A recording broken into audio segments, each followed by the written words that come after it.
When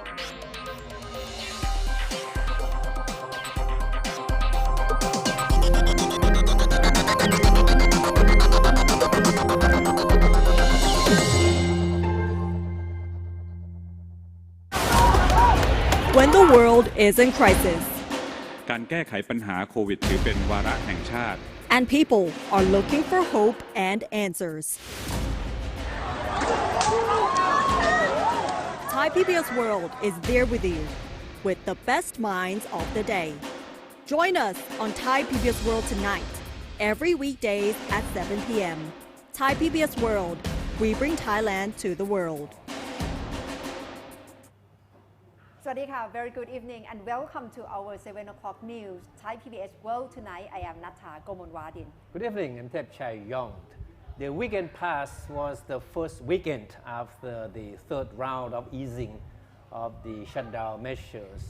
And we saw active scenes in and around Bangkok and several other cities as people went out to enjoy their newfound freedom, Kunata. Yes. And with the figure that we have to follow every day, Kun Thep Chai, the new case of infection today is 7 new cases and all are in state quarantine. So it means no local infection among people in Thailand. I will come back to this later on. Yeah. It has been 5 days since Wan Chalerm Satsaksit, a Thai political activist who has been in self-exile in Cambodia, was abducted in broad daylight in the Cambodian city of Phnom Penh. So Wan Chalerm was among several political activists who fled the country in the aftermath of the military coup d'etat in 2014. And he has been a vocal critic of the military and has been issued with arrest warrants for allegedly ignoring an order to report to the National Council for Peace and Order and for breaching the Computer Crime Act for his social media messages attacking the military.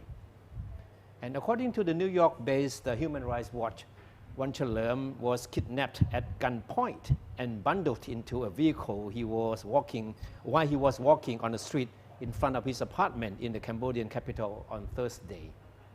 Yeah, that what happened during broad daylight and it's very controversial at the moment because there is no pursuing in terms of investigation by police forces in Thailand and Cambodia.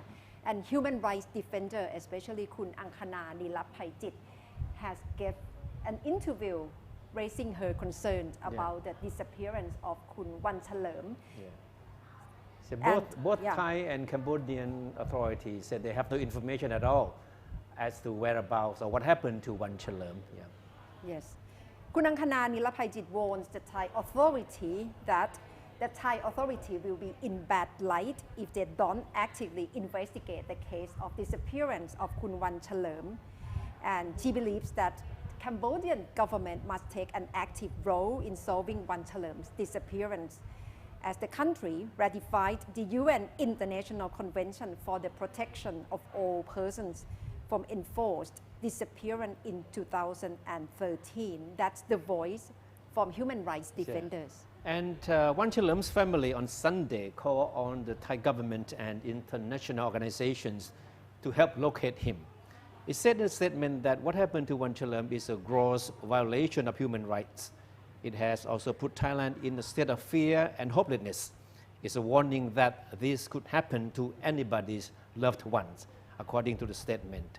And despite its fear for the worst, Wan Chalerm's family expresses hope that the activist is still alive. And today, Kunata, opposition, politicians, and critics of the government came out to condemn Wan Chalerm's kidnapping. Rangsiman Rome, the spokesman of the House Committee on Laws, Justice, and Human Rights, described what happened to Wan Chalerm as a forced disappearance, and said the government has the responsibility to protect every Thai citizen despite their political differences. And he said Wan Chalerm has done the country a great service through his work with non-governmental organizations on children and other social activities. And this Wednesday, he said he will ask the House Committee to summon the National Police Chief and senior officials of the Foreign Ministry to answer questions about what happened to Wan Chalerm. And there is reaction from the Royal Thai Police, Kuntepchai. They say that they have not received any information about Wanchalerm yet. And this did not take place on Thai soil.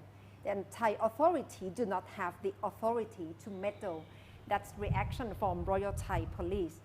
And a former deputy director of the Thailand's National Intelligence Agency urged the public not to jump to conclusion that Wanchalerm has been abducted. And Wanchalerm's kidnapping has also sparked widespread debate on the social media, Gunata. Several celebrities have come out to condemn the abduction and express support for Wanchalerm's family.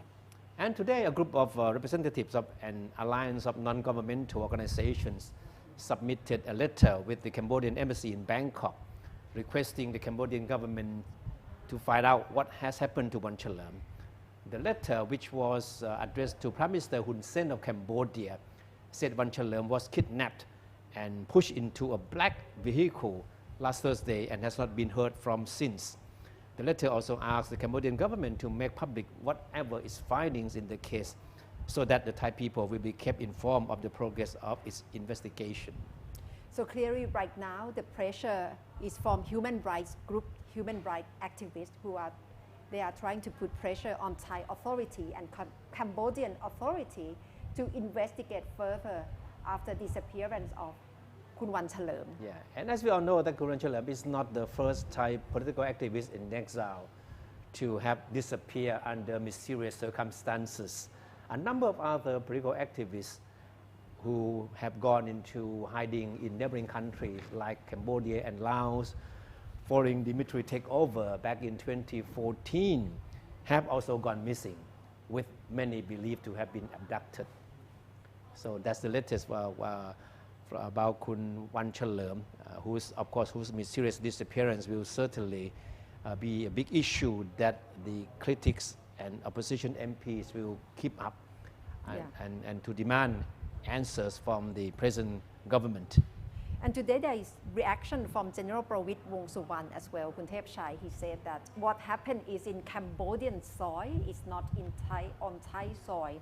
So he doesn't have authority to put pressure on Cambodian government to pursue this case. Okay, let's see what more will come out from Phnom Penh where the incident happened. Yes.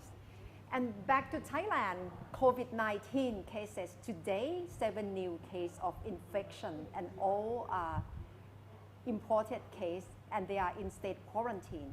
So the 7 of the new cases are Thai returnees who are in state quarantine in Bangkok, Songkhla, Satoon, Pattani, Yala, Chonburi, Narathiwat, Krabi, and Samut Prakan provinces. So it means that Thailand doesn't have local infection for quite a while, Kuntepchai. It has been good news like this for weeks now. Yeah. But the big question is that since we are now in the third phase of the lockdown easing, the question is what will happen to the fourth or the next round of easing of the lockdown measures? Will the state of emergency be lifted? That's a big question that I'm sure that is in the mind of many people now. So Deputy Prime Minister Kun Visanu Krangam today has something to say about this. He said the next 2 weeks will be very crucial in helping the government to decide whether or not to continue with the state of emergencies. If the next 2 weeks sees continuing absence of local transmissions, then there's a strong possibility that the state of emergency could be lifted to be replaced by some other less draconian measures. So that's certainly another piece of good news that people are waiting to see happen. Yes, so probably in 2 weeks' time, we're going to know more detail. But yesterday, Kuntepchai, there was a case of violation of restrictive measure in terms of keeping social distancing in Paragon Cineplex, in which they have live show by 2 artists, and it raised alarm for the authority. And finally, Siam Paragon has to order the closure of the Cineplex for 3 days from 7th to 9th of June because of violation of the restrictive measures. Yeah, the incident certainly shows that, that repeated warnings from health authorities for members of the public to keep their guard high have apparently fallen on deaf ears, Kunatha, because thousands, as you can see in the picture, thousands of youngsters descended on the Paragon cineplex at Siam Paragon shopping complex on Friday to catch a glimpse of an acting duo, as Kunatha mentioned. The scene was quite chaotic as the young actors were mocked by their fans wanting to have their photos taken with them. And it was obvious from video clips and photos from the event that all precautions for social distancing were totally ignored. And the incident prompted the military Supreme Commander, General Prayut to issue a threat to penalize violators of physical distancing measures. General Prayut is in charge of security for the Center for COVID-19 Situation Administration and has been most vocal on the need for health safety measures to be strictly enforced. Yeah. It's just about a week that the cinema have been allowed to reopen, but this case has blown the opportunity for the cinema to run on the business as usual, and they must be very careful from now on. Yeah. So the event at the Siam Paragon on Friday was obviously the biggest public mass gathering since the relaxation of the shutdown measures, and certainly that doesn't go down well with the health authorities who want to see more precautionary measures that are taken more seriously by members of the public. Yeah, that's right. Because during this time, the authority are checking all the behavior of business activities, whether they comply to the restrictive measure, because we are in the period of easing restriction, and all the business activity have to be under evaluation whether they comply with the restrictive measures. And Kun Thepchai, when we think about the reopening of the beach, last Wednesday, probably you can remember, on the 1st of June when Bang San beach was reopened and it was packed because it was public holiday. That's right. Yeah. Last Wednesday. And during this weekend, our reporter has been back to Bang San beach again during the reopening, and to see how people have complied with the restrictive measures and how Bang San municipality has managed to take care of Bang San beach. So let's take a look at this report by Kun Chatri Suwan Walaikorn. Busy beach full of tourists. Many sit together along the beach. Some swim in the sea. This is almost business as usual at Bang San, a renowned beach destination not far from Bangkok. Bang San Beach has been fully reopened since June 5th after it was closed for 2 months according to the directive measures to curb the spread of coronavirus. Bang San Beach today is full of people along the beach for 2 kilometers. Shoppers, vendors and beach chairs, which are the signature of the beach, are reopened now. Sailors start to sell food and drink enthusiastically. However, smoking and alcoholic beverage are prohibited around the beach area. Today is the first weekend of the full reopening of Bang San Beach under the serious measure, which has up to 14 screen points along the beach. And on my right hand is people who enjoy their activities in the sea, and on my left hand is the other who enjoy eating and sitting on the beach. Early Saturday morning, officials were assembling to prepare all 14 screen points which are located along the 2-kilometer beach. All visitors are required to have a temperature check and wear a face mask when getting to the beach. Meanwhile, officials were spreading out to patrol all along the beach area. Narongchai Kunpleum, mayor of Sansuk municipality, told Thai PBS World that the measures need to be strict, especially for social distancing and temperature check. Yes, on the last Wednesday it was a holiday. So mostly the people came to Bang San because it's close to Bangkok, and actually we already planned that about the situation that a lot of people going to come to Bang San during that day. Although face mask wearing and social distancing seem to be a normal for tourists who come to Bang San, many of them go along with the measures quite well. At the same time, most shoppers along the beach are seen wearing face masks and keeping social distance. Even though these measures are new to them, they are glad that the beach has been reopened, which means they can get back to work after losing the income for almost 3 months that the beach was closed.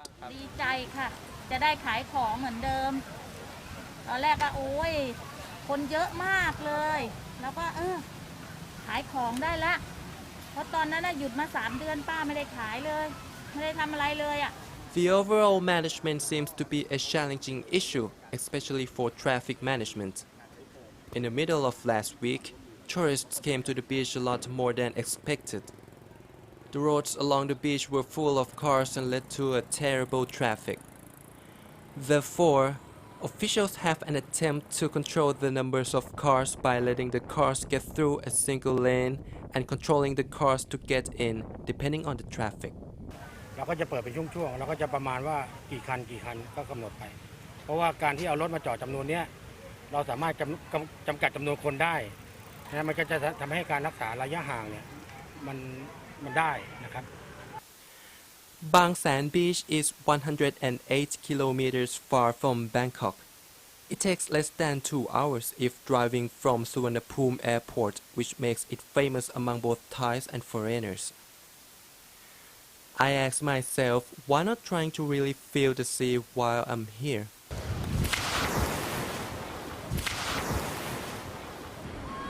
And I spend the rest of the time here at Bang San Beach.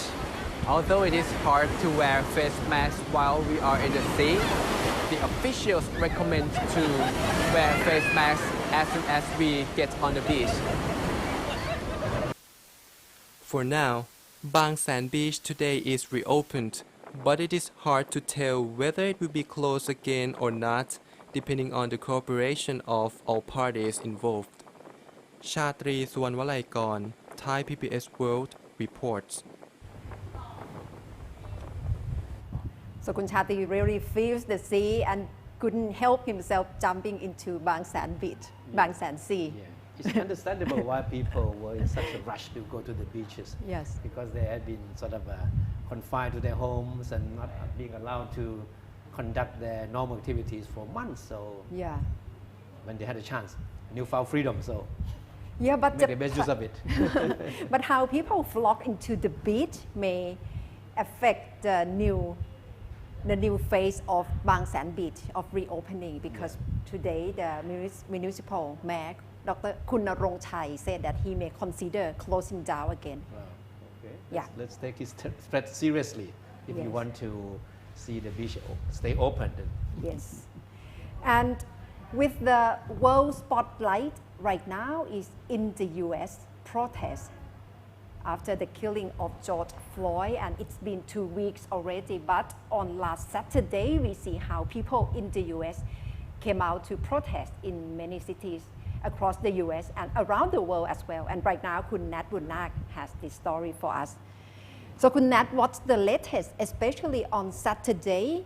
In Thailand, they have activity to join the protest as well. Yeah, it was actually yesterday that Thailand held virtual protests. So it was an online video conferencing protest instead of the protest we're seeing like the physical way. So at first they really thought of doing the physical protest, but due to the pandemic, they decided to do video conferencing instead. So yesterday, there was this event called Black Lives Matter Bangkok, where over 300 people, both Thai and foreigners, joined the movement. And I was one of them who also participated in these protests as well. So I was actually observing what was going on during the 1-hour session. So as you can see right now, this is what actually happened during the Black Lives Matter Bangkok. So there were many sessions where they made a compilation of photos and videos of people standing up against racism. But what is considered most heart-wrenching for me, myself, as one of the participants, was the moment of silence. So the 8 minutes and 46 seconds moment of silence was the same length of time that George Floyd was being killed. And during that moment of silence, it feels like they're taking you through the moments of pain that George Floyd was going through until his death. So when you actually participate in the online protest, you will see a countdown from 8:46 until 0, and during that countdown, you will be seeing sentences like "I can't breathe" and other sentences leading to his death. So that part for me was very painful, and to go through that, I think we all feel the same thing, that feeling of pain and anger over George Floyd's death here. But on the other side of the protest is that the organizers will be looking at the participants. So during that moment of silence, people will be doing this. So like standing up against racism, Black Lives Matter, they will be doing this pose, and they will be screen grabbing all of the participants doing that during the moment of silence here. Looking at the graphs that we have on the screen right now, it looks like the participants were from many parts of the world, right? Not just in Thailand. Not just in Thailand, but although it says Black Lives Matter Bangkok, there were Thais, there were expats, and also foreigners joining this movement here. So we can see that everyone understands the issue of racial discrimination. And what's the point after this virtual protest? What's the plan of the organizer to do after this? I would say their plan for the organizers after this, they hope that they will actually hold the real protest later on after COVID-19. But after the session is that the organizers also had an interview saying that racism does exist in Thailand, but a lot of people are not so aware of the issue yet. One of the co-organizers made a comment about racism in Thailand as well as in Asia. So let's have a listen to what they had to say. Racism in Asia? I definitely think racism exists in Asia, exists all around the world actually. But yeah, we even in Asia, we still have a long ways to go. There's a lot of racism. It might be very different from racism in America, but it's still here. I think a lot of people in Thailand are not aware of it, or sometimes their racism is very subtle, so they don't realize they're racist. But I think it's about learning, being aware, and things will change, but they'll change gradually over time. Government's tactless response. Desha, who is one of the co-organizers of Black Lives Matter Bangkok. So what he actually said here is that there is racism in Thai society, but we seem to overlook and we tend to ignore what is going on here. And like he said, is that we don't even realize that what we're doing is considered being racist. No, I agree with his remarks, because I believe that racism does exist in this country, but in maybe subtle form, form that Thais accepted it as being normal. So, but we certainly have to admit the fact that there is, racism in Thailand in that sense. A lot, and we gotta say that the media has a huge influence over the way we think, the way we perceive, particularly with skin color. For example, we tend to prefer people with lighter skin complexions, preference over whitening products, because Thai people believe that having lighter skin is more attractive, whether having darker or duller skin is deemed unattractive, and for some people might think it's considered low class. The media and TV advertisements overpraising people with lighter skin and how they shine over the models with darker skin. And some of the ads sparked outrage a few years ago, where they overly emphasize the importance of having lighter skin. If we all remember a couple of years ago with the ad called แค่ขาวก็ชนะแล้ว where they actually compared two different models, one with completely dark skin and one with very light skin, and saying things like, if you have white skin or lighter skin, you will win. So that really sparked massive outrage that they even had to take down that video. So the message from the forum was also meant for Thailand as well. Exactly. Not only about what is happening in America.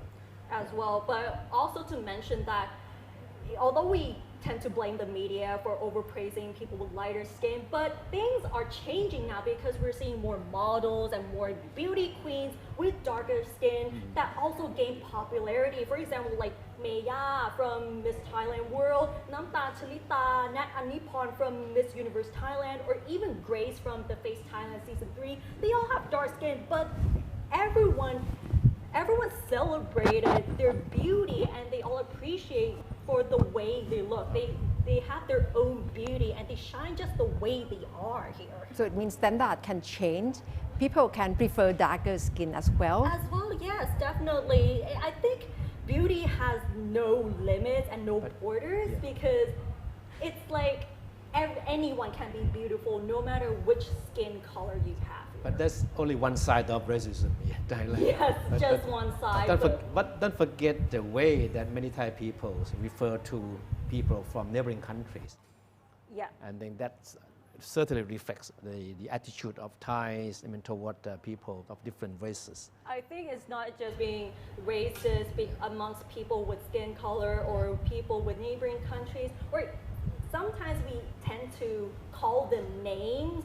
People with darker skin saying names that are not, you don't need to emphasize that. And we don't even realize that this is racism here. Yeah, so it's social construction in which we can try to change. And what about protests in other cities in Asia? In other cities around Asia, we can see the actual protests going on. For example, in Hong Kong, they also joined the Black Lives Matter movement in front of the U.S. consulate in Hong Kong, where many protesters stood in front of the U.S. consulate there to demand justice for George Floyd. So most of the protesters in Hong Kong are mainly international students as well as advocates for human rights. Besides Hong Kong, we also have Japan supporting the Black Lives Matter movement, as well as, well, besides George Floyd, there was also a recent incident in Tokyo where a Kurdish man was mistreated by the police. And so this movement is also for George Floyd and also for the Kurdish man who got mistreated by the police.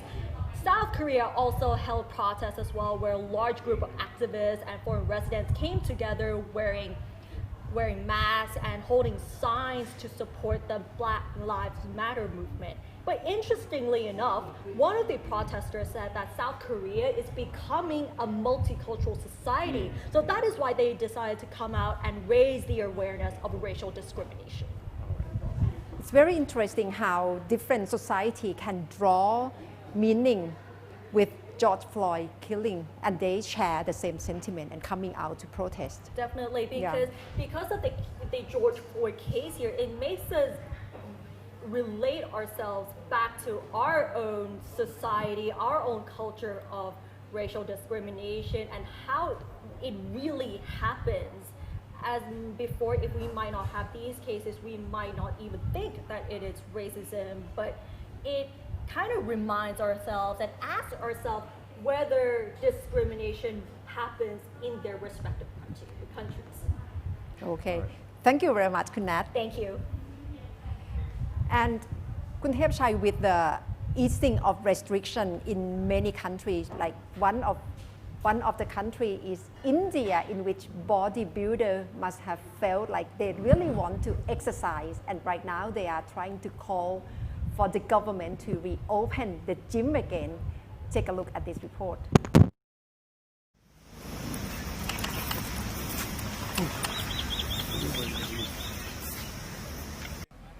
Gym owners and trainers in India said a protest where topless bodybuilders do push-ups and flex their pump-up muscles against a ban on opening fitness centers over fears of spreading the virus, even as many lockdown restrictions are set to be eased. The nation of 1.3 billion people will allow shopping malls, restaurants, hotels, and places of worship to reopen. More than 10 weeks after a nationwide shutdown was imposed in last March, but gyms will remain closed to the frustration of owners and trainers in several cities. A gym owner says, "I have been running a gym for the past 30 years, and I'm here to appeal to the government to allow us to reopen. Our staff members are starving because they have no work or pay." Another owner says, "We are earning not a single penny. So we want to tell government that please give us permission for opening our gyms."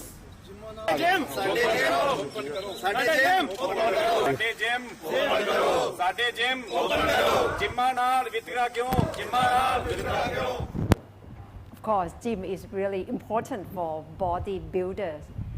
And to talk about the protest in the US over the death of George Floyd, we see implication how people around the world share the same sentiment on social inequality and racism.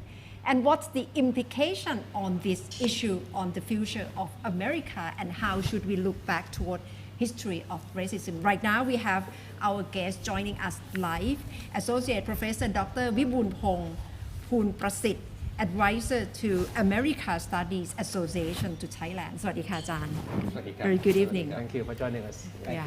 Thank you for inviting me. So far, how do you see the sentiment over 2 weeks over the death of George Floyd? You mean politically or socially? Politically, I think this is the issue that may involve, it may escalate into political implication, because the race issue in the U.S. Has been with the country for such a long time. And this incident sparked the very important event that might turn out to be a big leap forward. The reason that I'm saying this is because it's close to the election. The election will be in the next 3-4 months, you know. That's that, right, yeah, in November, yeah. right? And up to this point before, President Trump has been doing quite well. Until this incident happened, right? And he started to flip down a little bit when the coronavirus came in. And this, in a way, struck in, and it's supposed to be worse for Trump, but in a way, Trump came out and tried to please his base by trying to make it political instead of trying to mingle the country. Do you think it works? Well, I don't know. I think that he believes that he would get the vote from his base, because that's what he cares for. Okay? He's not trying to mend the divide society, that's what's going on. But I think he is going to go for broke.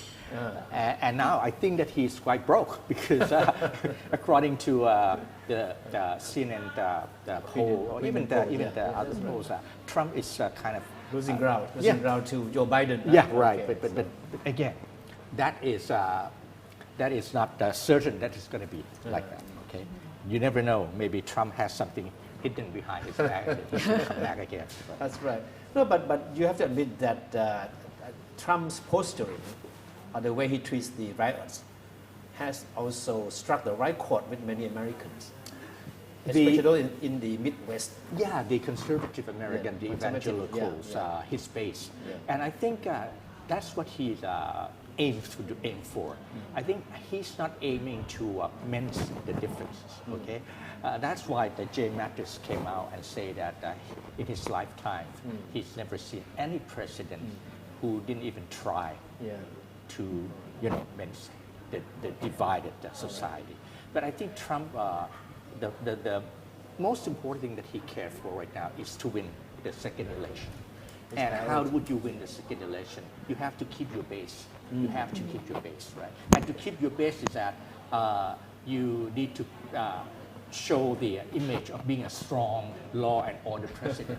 Because the protesters, most of them are the blacks and the minorities, the Democrats, right? So there is no use to please them. And the people who get troubled by this protest are the so-called the property owners, and those of them, most of them are the Republicans. So by trying to suppress the protest, he would get the heart of the. So this comes down to a political calculation on Trump's part. But it's backfiring right now because a few incidents that happened. You know, remember he walked and then showed the Bible. That's right, which is not. He thought it would help him, but it didn't. He thought it would help him, right? He thought it would help, but it turned out to be that bad. And the kind of statement that he said that we'll bring in the military, and that's got the kind of objection from all the military personnel who say that that's against the Constitution. This is not a revolution. You're not supposed to have the military go against the American people.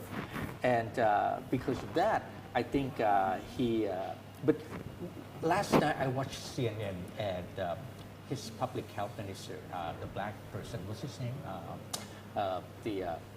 He has one minister, one cabinet who's a black man, and he came out and he said that Trump is gonna make a statement about this and wait and see. So we should wait and see what Trump's gonna say about this. But the role of military is really important, and Trump can use Insurrection Act 1807. And what's the role on this? And do you think the Joint Chief of Staff would comply to this order? The Research Act came out in 1807. That's almost a century ago. And at that time, it because of the revolution in the United States. That's why. Okay. And in that act, it allows the federal government to be able to send in the military if the American citizen are in danger, even though it go against the so-called the order of the so-called governor. Later on, about 70 years later, there was another act came out about 20 years ago. This act came out because at that time the Democrat was in the majority, and they have this act coming out and say that the U.S. The president cannot order the military. Actually, is the military the military to the military and the Navy too. Okay, that cannot go into battle within the country. Okay? But even that, that was a kind of obsolete law because since then you have different group of army. For example, that the army under the Homeland Security, okay, the National Guard, the Coast Guard. These are different type of military, and they are not forbidden by the law, by this one. No, but if worse comes to worse, and the situation gets out of hand, you think that Trump would have the guts to really employ the military to quell the riots? That's a good question. I think that because the feedback from the many generals who came out against it, I think Trump might have a second thought about this. But anyways, Trump is unpredictable. We don't know, and he can go one way this way and he can go another way. Right? Whatever that he thinks would lead him to the victory in the election, he will go. That's a priority. Yeah, he doesn't have a weak face. He can go for it. Anything. All right. So that's the political aspect of things that we're talking about. Now the social impact. Yeah. What I'm going to say is this: protest itself is not good enough. Okay, because what you need to do for the protester, you need to change the law. Okay, you need to change the law. So this protest can keep on going, which is okay, all right, and that would weaken Trump. But the protest itself will not make it a success. What he needs to do, what the protester needs to do is that I think November election will be a good start. Okay? Because of a lot of Democrats come out, right? They need to vote. They need to go to vote. They need to go to vote and get the Democrat into the, especially the Senate and the White House. If they can do that, then they can make the change. Just like Martin Luther King did that in 1967, 64, 65, about the voting right. So, but the problem is, these young Democrats, they are not like the Republicans. The Republicans, they are the one that's serious about voting, right? But the young Democrats, they are too lazy to go to votes. This is a statistic, okay? So they have to try to make sure that these people who protest, they need to go to the voting booths. Now, come to the voting booths. That's a problem right now because Trump now against the mail-in voting. That's right. All right. Okay. Now this is going to be a very strategic thing because if they allow the mail-in voting in all 50 states, then I think the Democrat has a very good chance to get the House and get the so-called the Senate, which is very important. You need to get the Senate because the Senates are the one that appoint the judges, and the judges are the one that interpret the law. Okay, so you need to get the House is okay, but you need to get the Senate. Yes, right. Yeah. All right. Now,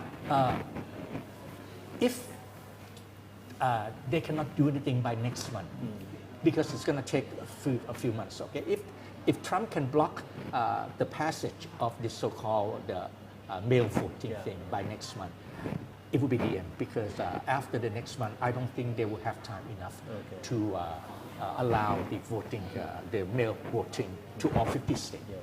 So we have to see how this thing's going to go in by next month. So Trump will have to go the only way to go right now to say that he would like to maintain law and order. Right, and he would say that no mail voting because mail-in voting, he said it's a fraud. That's what he said. But actually it's because he knows that by mail voting, and he has been fact-checked by Twitter. Right, he will have a disadvantage, okay? Because the Democrat will have more chance to get the vote counts. But if people go to vote, besides the pandemic, the coronavirus, it's going to be going around, and you know it's still there, right? Yes. So a lot of Democrats will have to find out that how are they going to go to the voting booth safely, because if they have to go to vote, that's why mail-in, it's practical, and it's been doing like that a long time. But Trump even said that if you allow the mail-in Democrat to vote, right? No Republicans will get elected anymore. He will say that. Yeah. That's why so been adamantly against the idea of mail-in vote. Right, because you know that he's going to have the disadvantage. The Republican will have the disadvantage. That would be a big thing, right?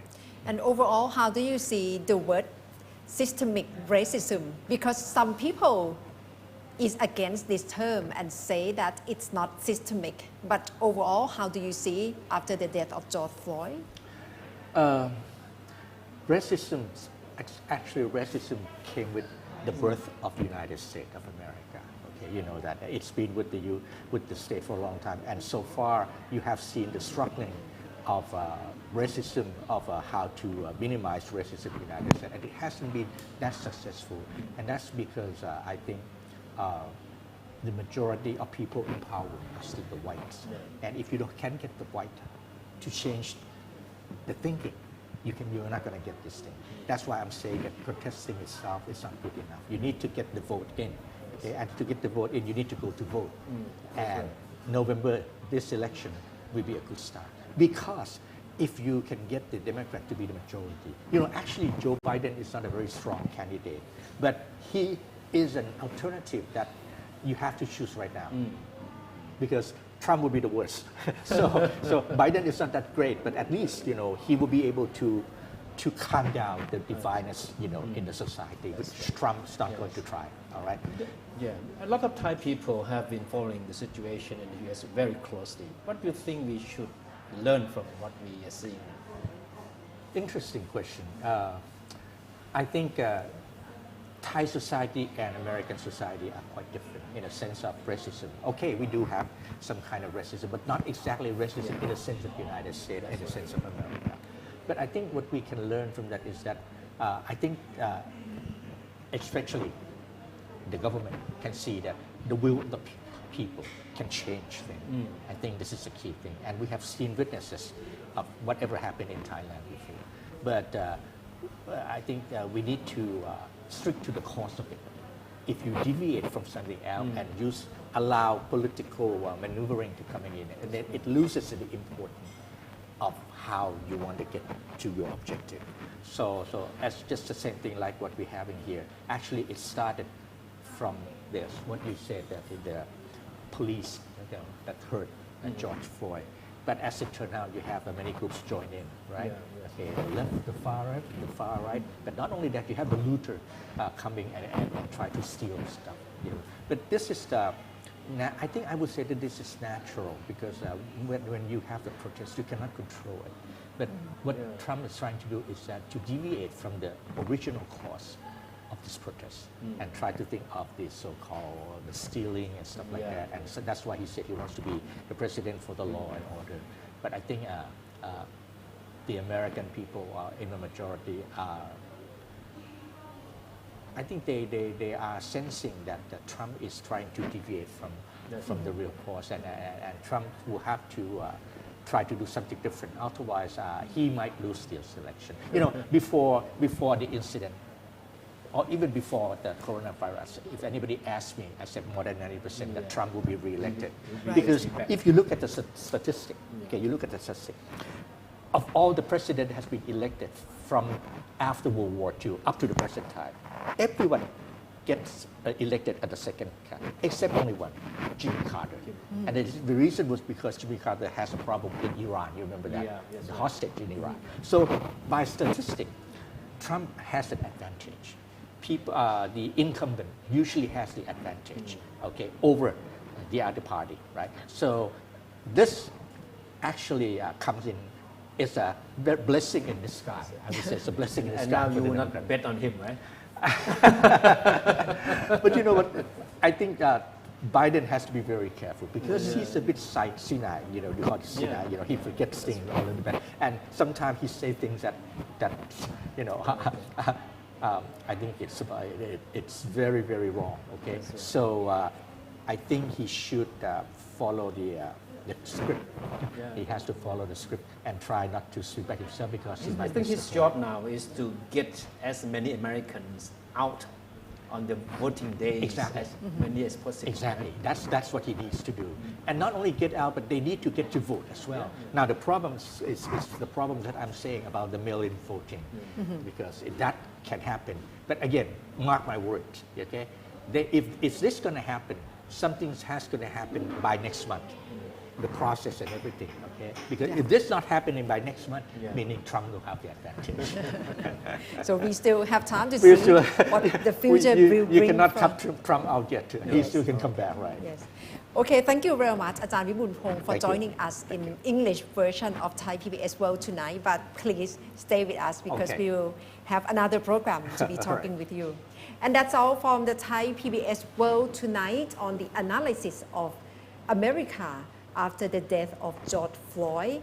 And that's the end of Thai PBS World tonight in English version. But please stay on with us at 8 o'clock. We will come back for Thai version ทันโลกกับ Thai PBS World. For now สวัสดีค่ะ Thank you for watching.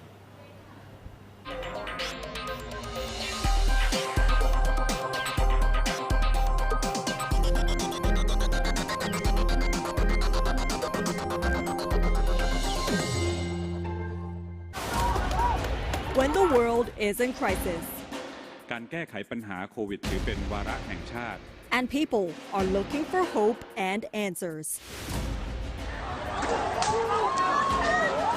Thai PBS World is there with you with the best minds of the day.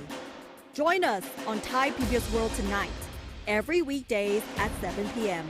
Thai PBS World, we bring Thailand to the world.